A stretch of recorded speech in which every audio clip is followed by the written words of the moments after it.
إياك نعبد وإياك نستعين فإذا قال إياك نعبد وإياك نستعين انتظر جواب ربه له هذه بيني وبين عبدي ولعبدي ما سأل وتأمل عبودية هاتين الكلمتين وحقوقهما وميز بين الكلمة التي لله تعالى والكلمة التي للعبد وفقه سر كون إحداهما لله تعالى والأخرى للعبد وميز بين التوحيد الذي تقتضيه كلمة إياك نعبد والتوحيد الذي تقتضيه كلمة إياك نستعين وفقه سر كون هاتين الكلمتين في وسط السورة بين نوعي الثناء قبلهما والدعاء بعدهما وفقه تقديم إياك نعبد على إياك نستعين وتقديم المعمول على الفعل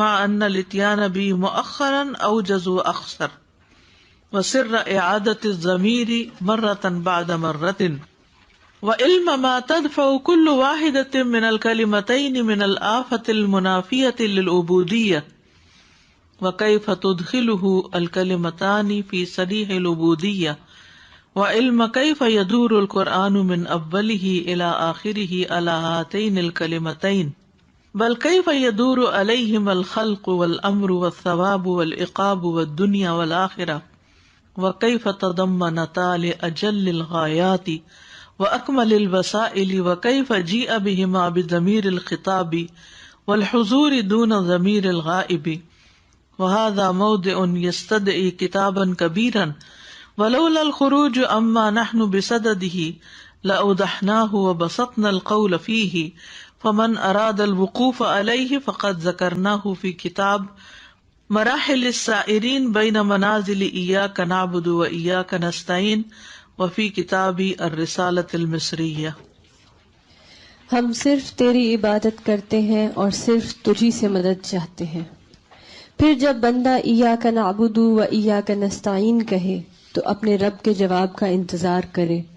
یہ میرے اور میرے بندے کے درمیان ہے اور میرے بندے کے لیے وہی ہے جو اس نے مانگا، اور ان دونوں کلموں کی عبودیت اور ان کے حقوق میں غور کرے۔ وہ فرق کرے اس کلمہ کے درمیان جو اللہ تعالیٰ کے لیے ہے اور جو بندے کے لیے ہے، اور ان دونوں میں ایک کا اللہ تعالیٰ کے لیے اور دوسرے کا بندے کے لیے ہونے کے راز کی فقہ میں بھی فرق کرے۔ وہ اس توحید کے درمیان بھی فرق کرے جس کا یہ کلمہ ایاک نعبد تقاضا کر رہا ہے، اور اس توحید کے درمیان بھی فرق کرے جس کا تقاضا یہ کلمہ ایاک نستعین کر رہا ہے۔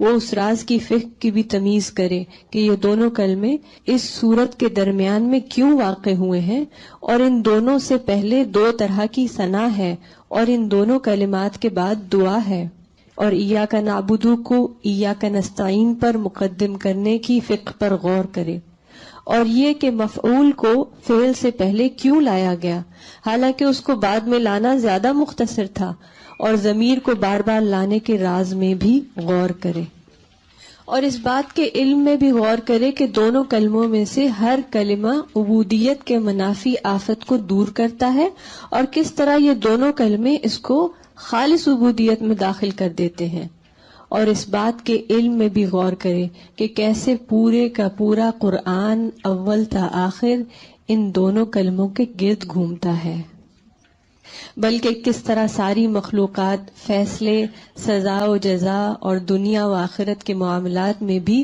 انہی دو کلمات کے گرد گھومتے ہیں، اور کس طرح یہ دونوں کلمات عظیم نتائج اور کامل ترین وسائل پر مشتمل ہیں، اور کیسے ان کو غائب کی ضمیر کی بجائے مخاطب اور حاضر کی ضمیر کے ساتھ لایا گیا ہے۔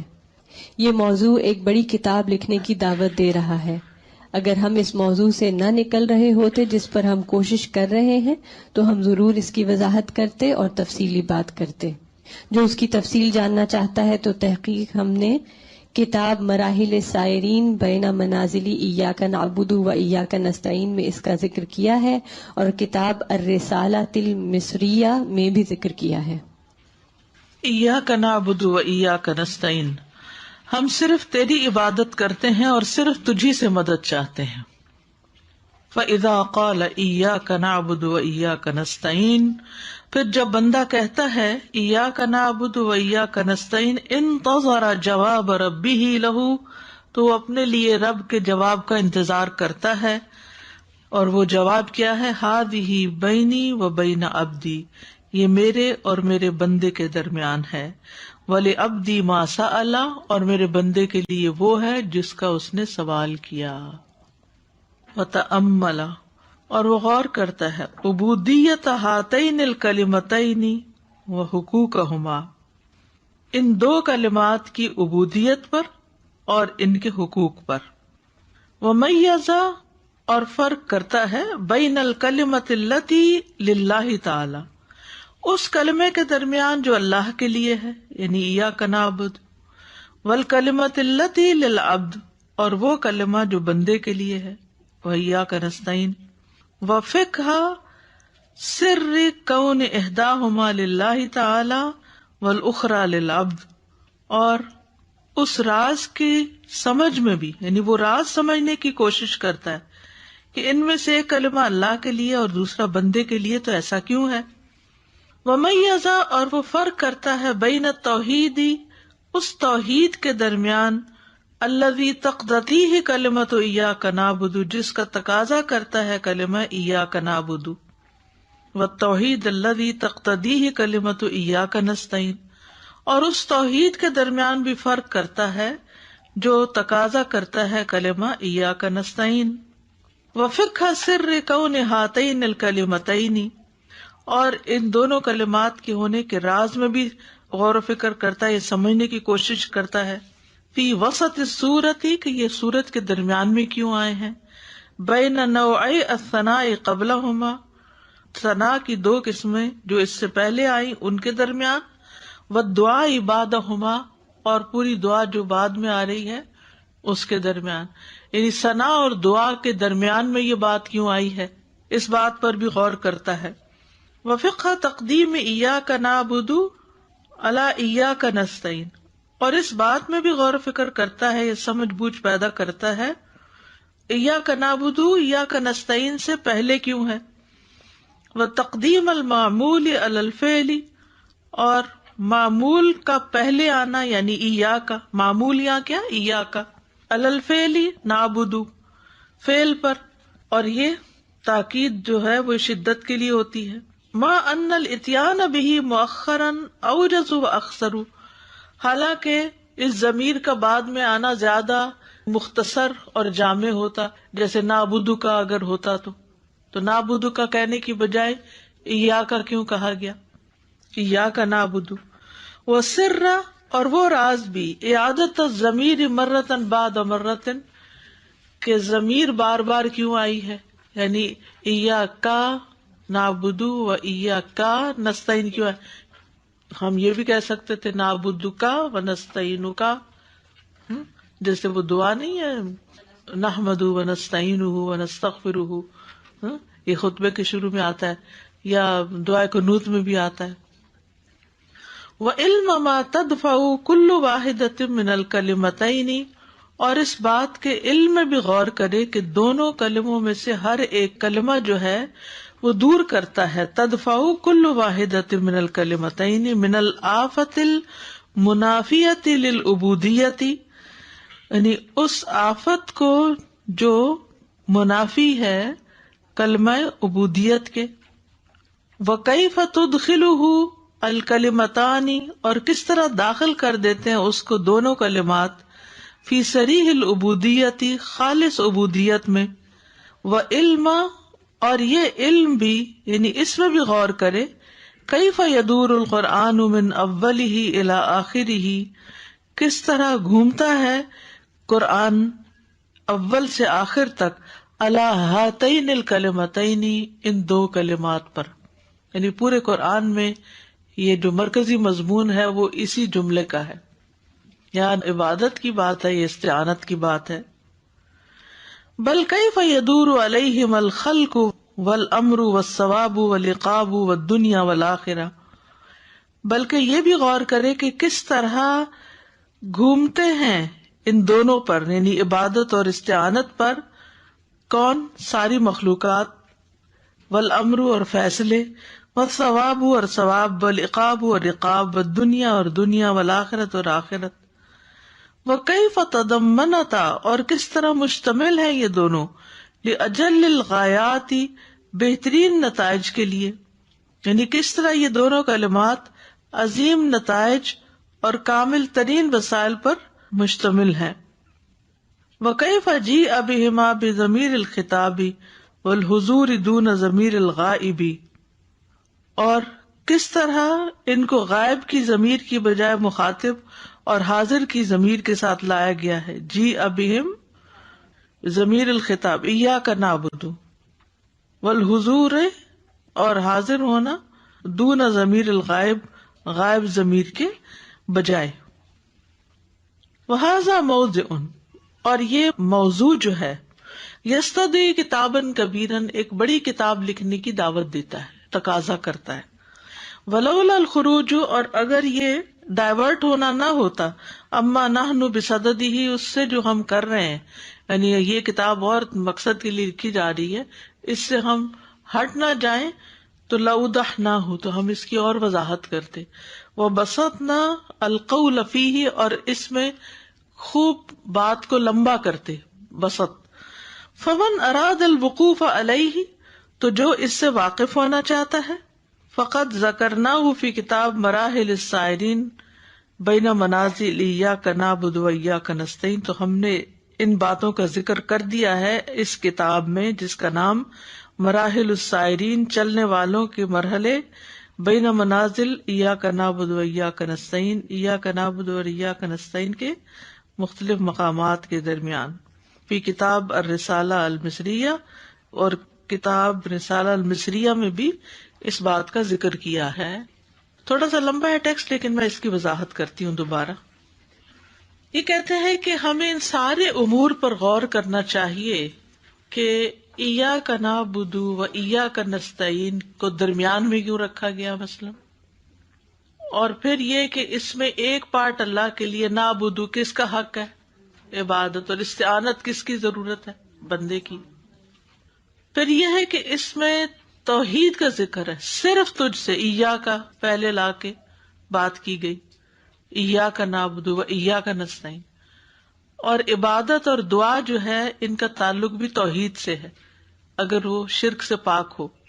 پھر یہ کہتے ہیں کہ یہ درمیان میں کیوں آئی ہے، اس سے پہلے ثنا ہے اور اس کے بعد دعا ہے، تو ایک پرفیکٹ بیلنس قائم ہو گیا ہے۔ اب دیکھیں نا، جتنا اوپر ہے، 3 چیزیں اوپر، 3 چیزیں نیچے۔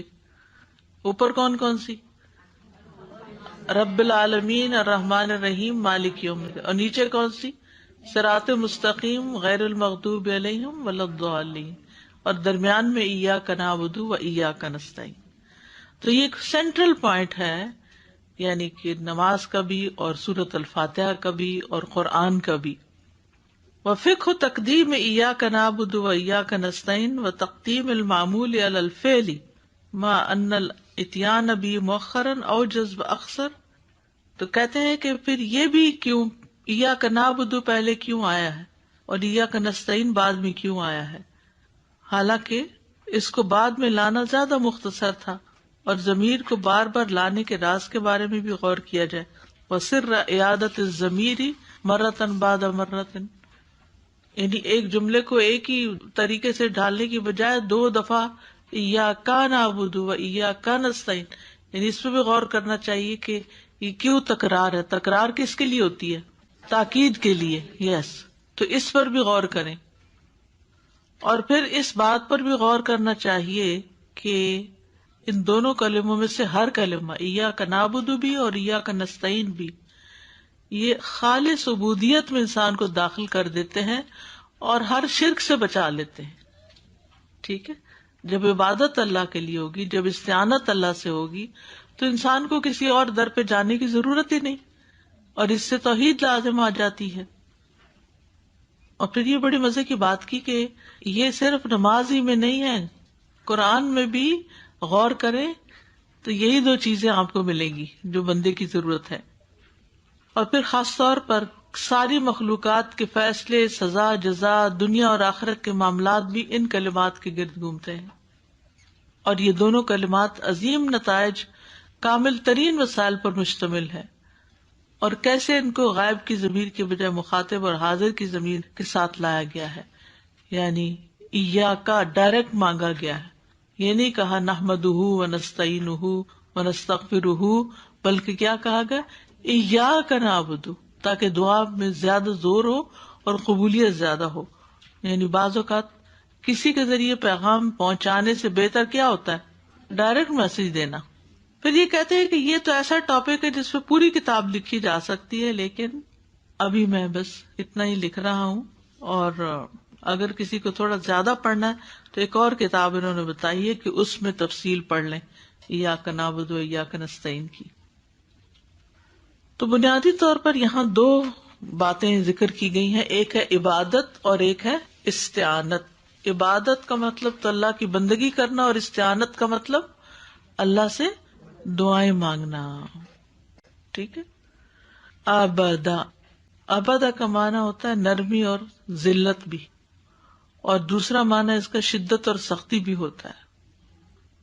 اور اصطلاح میں عبادت ہر اس چیز کا نام ہے جس کو اللہ پسند کرتا ہے اور جس سے راضی ہوتا ہے، خواہ وہ ظاہری اعمال، اقوال وغیرہ میں سے ہو، یعنی ظاہری یا باطنی جو بھی اعمال اقوال ہوتے ہیں وہ نماز کہلاتے ہیں.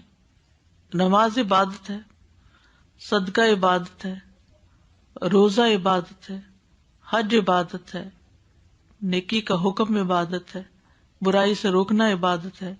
ہر وہ کام یا فعل یا قول جو اللہ سے قریب کرے وہ سب عبادت میں شامل ہو جاتے ہیں.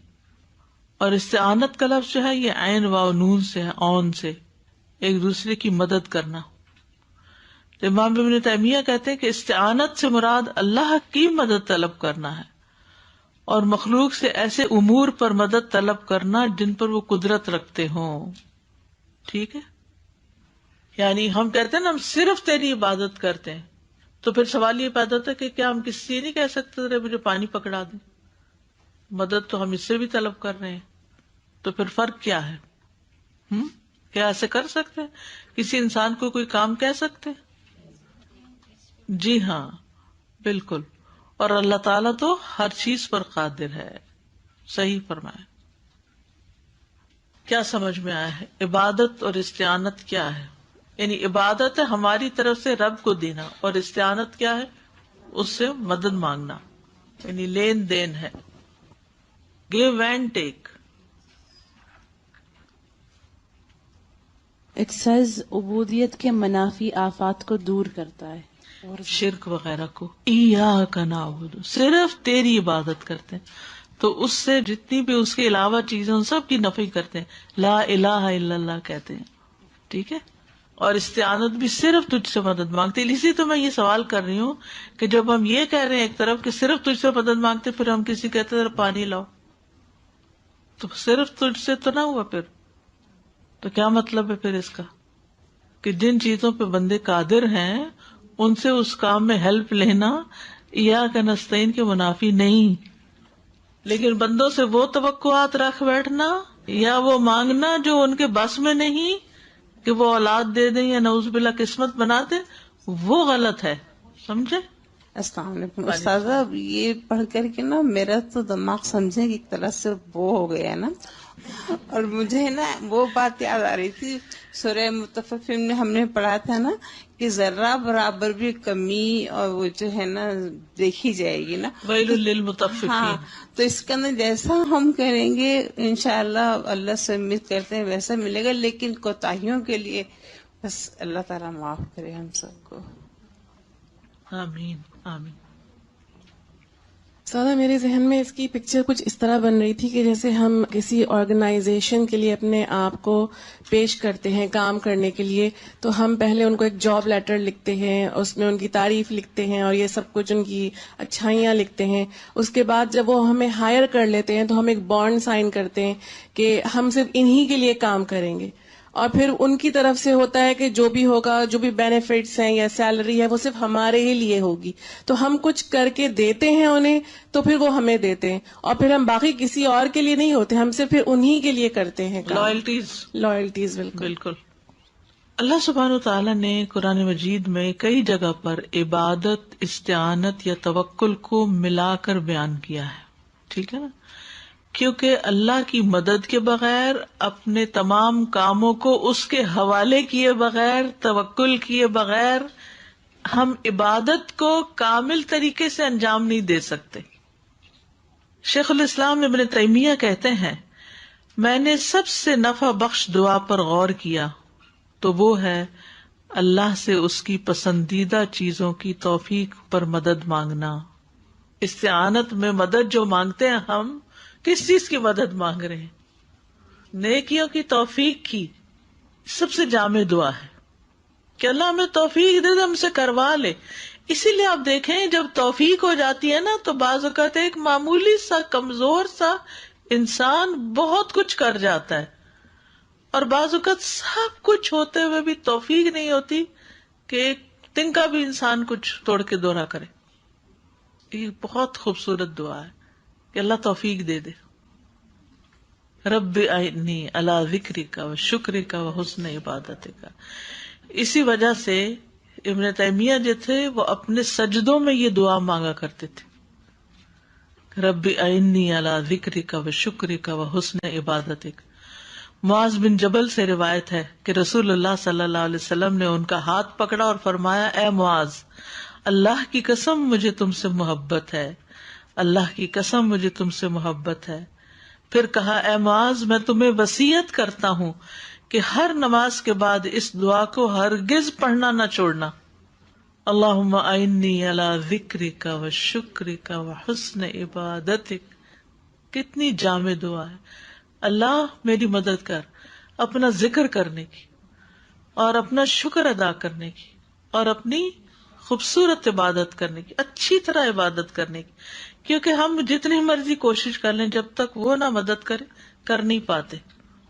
نبی صلی اللہ علیہ وسلم نے ابن عباس سے یہ بھی کہا تھا جب وہ ان کے ساتھ سوار تھے سواری پر اور ان کو کچھ نصیحتیں کر رہے تھے، وَإِذَا سَأَلْتَ فَاسْأَلِ اللَّهَ وَإِذَا اسْتَعَنْتَ فَاسْتَعِنْ بِاللَّهِ.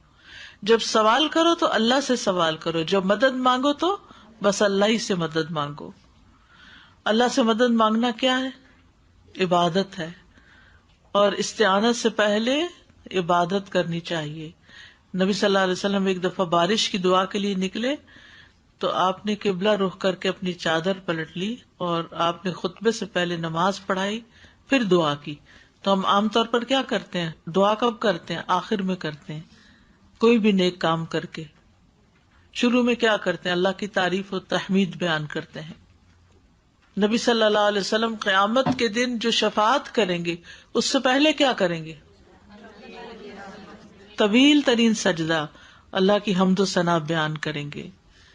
ابن قیم رحمہ اللہ کہتے ہیں کہ عبادت اور استعانت کے اعتبار سے لوگوں کی 4 قسمیں ہیں. 4 قسمیں. نمبر 1 وہ لوگ جو اللہ کی عبادت کرتے ہیں اور اسی سے مدد طلب کرتے ہیں، عبادت بھی اسی کی، مدد بھی اسی سے، پرفیکٹ. نمبر 2 وہ جن کی نہ تو کوئی عبادت ہے نہ مدد ہے، کچھ بھی نہیں، نل، نہ عبادت کرتے ہیں نہ دعا کرتے ہیں، انتہائی بدبخت. نمبر 3 ایک طرح عبادت تو کرتے ہیں پر مدد اللہ سے نہیں مانگتے، مدد غیر اللہ سے مانگتے ہیں جا کے. اور چوتھے مدد تو مانگتے ہیں لیکن عبادت کچھ نہیں کرتے، دعا وغیرہ کر لیتے ہیں، ذکر کر لیتے ہیں لیکن نماز نہیں پڑھتے. تو ایسے شخص میں بھی کوئی خیر نہیں. انبیاء اور سلف صالحین جو تھے وہ اللہ ہی سے مدد مانگا کرتے تھے. ابراہیم علیہ السلام کو جب آگ میں ڈالا گیا تھا تو انہوں نے کیا کہا؟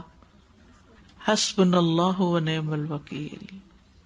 ایوب علیہ السلام نے کس سے دعا مانگی اپنی بیماری میں؟ انی مسنی الضر وانت ارحم الراحمین.